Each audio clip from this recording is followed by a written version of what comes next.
Hola amigos, saludos. Para ustedes que gustan de la naturaleza, la botánica, las plantas extrañas, las historias épicas y mágicas, pintaré una mandrágora. La realizaré sobre un papel que tiene textura visual y después del dibujo realizado a lápiz estará hecha únicamente con pintura de óleo. La verdad es que me he adaptado muy bien a pintar con óleo sobre los papeles con los que he estado trabajando. La mandrágora es una planta de la familia de las solanáceas. Se le ha clasificado por sus propiedades medicinales, narcóticas y su capacidad de producir estados alterados. Aunque déjenme decirles que su manipulación es peligrosa y puede llegar a ser mortal. En la medicina tradicional se menciona su uso como analgésico y antiespasmódico, siempre bajo una estricta supervisión. Tiene un efecto sedante y puede producir estados alterados donde las personas creen ver cosas que no son reales. Históricamente, debido a la forma de su raíz que se divide en dos y puede recordar a una figura humana, ha sido protagonista de diferentes leyendas e historias tradicionales esotéricas. En la época medieval se decía que si arrancabas una mandrágora del suelo, esta podía gritar de una manera tan fuerte que rompía los tímpanos. También hay leyendas que mencionan que al crecer y madurar se separaban del suelo, adquiriendo verdadera forma humana, logrando de esta manera caminar entre la gente sin ser notadas. En fin, es una planta extraña, peligrosa y con un largo historial de leyendas. Y mientras sigo pintando, permítanme ofrecerles una historia épica de mi autoría. Venían cruzando la cordillera del Pindo con dirección a Grecia, donde serían vendidos como esclavos. Era un grupo de 30 hombres, custodiados por 5 tratantes bien armados. El camino por el que iban era difícil y peligroso. A su izquierda las altas montañas y a la derecha profundos y temibles barrancos. Los 30 hombres que habían sido capturados de diferentes pueblos de las montañas iban amarrados del pie izquierdo, formando una larga cadena humana. Estaban muy cansados, casi al borde del colapso, con los pies muy dañados por las piedras del camino, pero los traficantes que iban a caballo no les permitían detenerse. Aún así, llegando la noche, tuvieron que hacer alto para no caer por la oscuridad en algún barranco. Soltaron a 2 hombres para que reunieran leña y poder hacer una fogata. Entre ellos se encontraba Ossi, un joven con un origen nórdico muy antiguo y de poco más de 20 años, con un cuerpo delgado pero fornido. Al encender la fogata, todos se apelotonaron alrededor de ella para combatir el frío, los esclavos y los esclavistas. Los primeros se durmieron rápidamente a causa del cansancio. Los segundos comenzaron a turnarse para vigilar su mercancía. Las estrellas brillaban en lo alto, la noche era gélida, y para poder combatir el intenso frío, lo único que le quedaba a los esclavos era dormir uno junto al otro para darse calor. Sin embargo, a Ossi le tocó estar hasta la orilla del grupo, y entonces tuvo que ver por sí mismo cómo combatir el intenso frío. Ya sea la providencia o cosas del azar, al crepitar la madera, una brasa brincó tan alto que cayó junto a los pies de Ossi. Él se la quedó mirando por un momento, y sin dudarlo mucho, la puso sobre la cuerda que sujetaba su pierna izquierda con la de los demás, hasta que ésta poco a poco se fue quemando. Al sentirse libre, se fue deslizando lenta y sigilosamente sobre la hierba húmeda del bosque, tratando de no hacer el menor ruido. Cuando logró alejarse poco más de 5 metros sin ser notado, se enderezó un poco, y como un animal furtivo, se alejó de sus captores a través del bosque. La luna y las estrellas iluminaban su camino. A la mañana siguiente, la ira de los traficantes era inaudita, pero por más que lo buscaron, no lograron encontrarlo.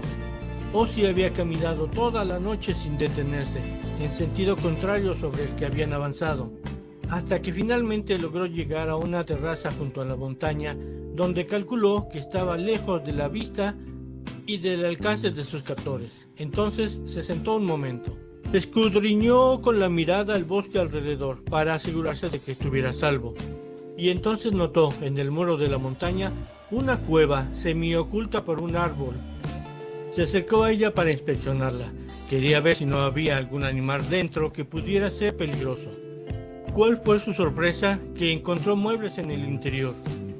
Una mesa, un par de sillas, un camastro, unas repisas con varios recipientes, una enorme olla sobre lo que podía ser un brasero, muchos utensilios, además de un enorme librero lleno de libros que se veían muy antiguos. O si no cabía en su asombro, ahí vivía o había vivido alguien.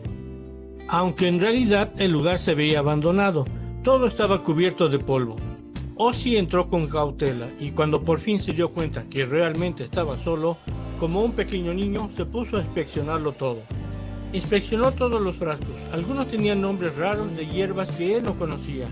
También había con legumbres y frutas en conserva y especias y condimentos.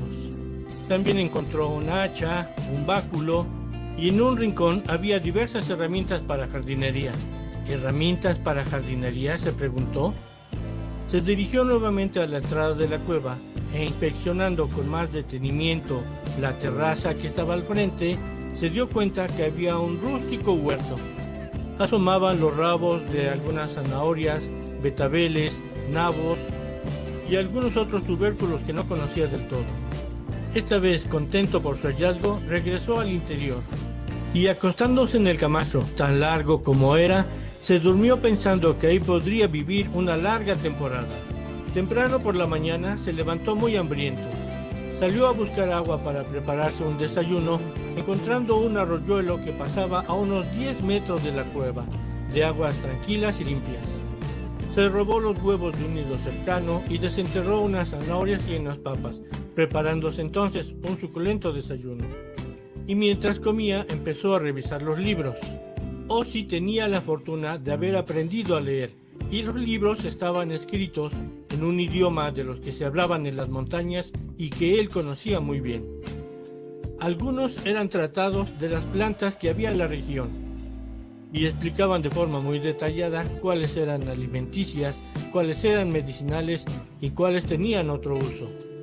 Encontró otro lleno de mapas de la zona, unos más sobre minerales y procesos metalúrgicos, y había otros libros, los que se veían más antiguos, que eran tratados sobre magia y alquimia. Ozzy estaba maravillado con aquel tesoro. ¿Qué clase de persona habrá vivido ahí y durante cuánto tiempo? Y también se preguntaba por qué se habrá ido y abandonado todo eso. Pero no tenía respuesta alguna, así que solo le quedaba cultivarse y vivir ahí, esperando que tal vez el dueño de todo eso regresara algún día. Así pasó varios días con sus noches, entre cazar especies pequeñas como liebres o cerdos salvajes, volver a cultivar el huerto y leer. Se entretuvo sin darse cuenta cómo pasaba el tiempo. Después de varios meses, cuando ya estaba completamente adaptado al lugar, revisando el huerto, arrancó una planta que no conocía del todo. El grito que ésta emitió al ser sustraída de la tierra lo derribó y casi le reventó los tímpanos. Los pájaros volaron y el eco resonó por toda la montaña. Aún estaba muy aturdido cuando se incorporó y revisó qué clase de planta había arrancado. Era una mandrágora. Había escuchado sobre ellas, pero nunca había visto una. Ya menos atontado, la observó con curiosidad y detenimiento. Parecía una personita. Cubierta toda de tierra, aún colgaban de sus brazos y sus piernas largos filamentos de las raíces que poco a poco se fueron desprendiendo. Estaba cubierta de una piel suave y cálida, como humana. Tenía un rostro infantil con una sonrisa simpática y tierna y unos grandes ojos verdes que le miraban con curiosidad. La levantó con delicadeza y la llevó a la cueva. Ahí le lavó toda la tierra y la puso en un plato con agua, pues para él seguía siendo una planta. Tomó uno de los libros y se puso a buscar qué podría aprender sobre ella.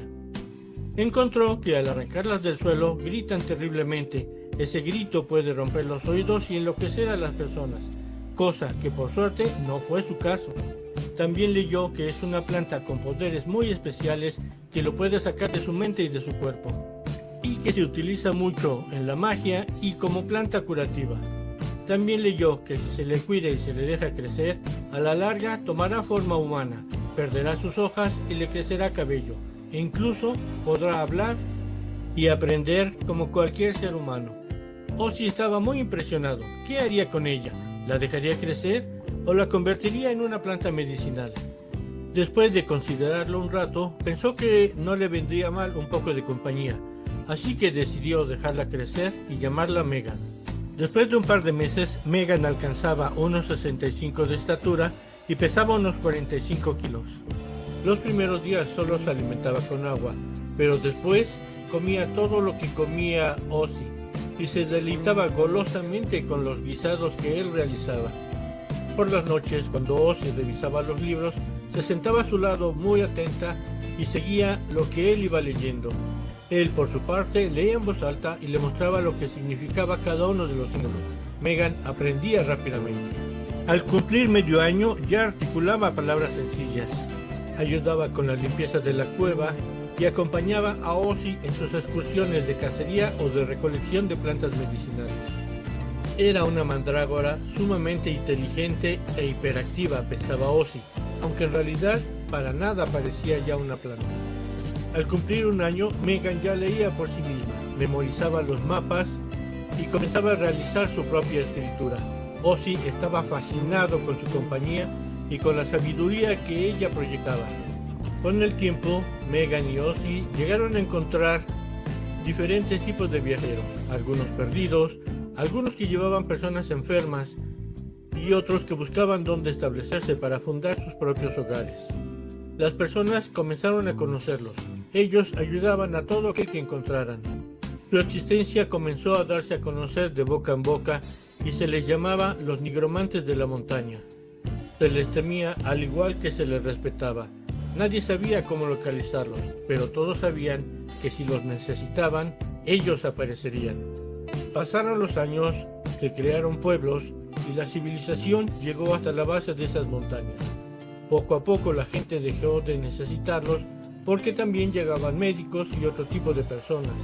Hasta que llegó el momento en que Megan y Ozzy decidieron recluirse en su cueva para leer aquellos libros que no habían tocado aún, los de magia y alquimia, y poner en práctica el conocimiento que adquirieran. La gente dejó de verlos, pero no de hablar de ellos, acostumbrándose que por las noches, sobre todo en cada cambio de estación, se vieran rayos y centellas de colores que iluminaban las cumbres de la cordillera, y se escucharan truenos tan poderosos como si se desatara una terrible tormenta, convirtiéndose en una leyenda. El par de ermitaños, un hombre y una mandrágora, que vivían en la cima de la cordillera, experimentando y jugando con las fuerzas de la naturaleza. Si mi trabajo te gustó, te agradeceré mucho que le des like, lo compartas, te suscribas y actives la campanita para que sigamos en contacto. Todo mi agradecimiento para las personas que me acompañan y disfrutan de mis fantasías visuales y auditivas. Por ahora es todo. Hasta la próxima, amigos. Nos vemos pronto.